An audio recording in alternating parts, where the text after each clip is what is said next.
Où est passé le petit Émile, 2 ans et demi? Si est-il la question qui est sur toutes les lèvres depuis le 8 juillet dernier. Le garçonnet aurait-il disparu suite à une histoire de vengeance? Le doute subsiste.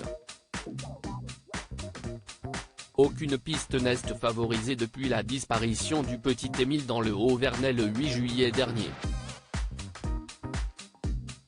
Les chances de retrouver le garçon, que seuls 2 témoins ont vu avant qu'il ne se volatilise, s'amoindrissent. Toutes les hypothèses sont imaginées et peut-être même celle d'une histoire de vengeance. Dans leur édition papier de ce jour, samedi 9 septembre, nos confrères du Parisien évoquent l'incendie d'origine criminelle qui a touché la famille de la maman d'Émile en mars 2019. À l'époque, 3 maisons mitoyennes de leur résidence secondaire située à une dizaine de kilomètres du Vernay, dans le hameau du Boulard, avaient été détruites sans pour autant faire de victimes. Seulement voilà, ce n'est pas le seul drame qui a touché cette zone.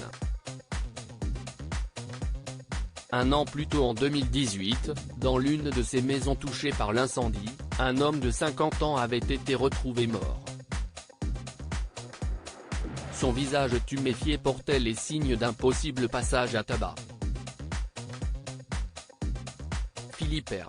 était membre d'une famille faisant partie du cercle des amis du grand-père et de l'arrière-grand-père d'Émile, écrit Le Parisien.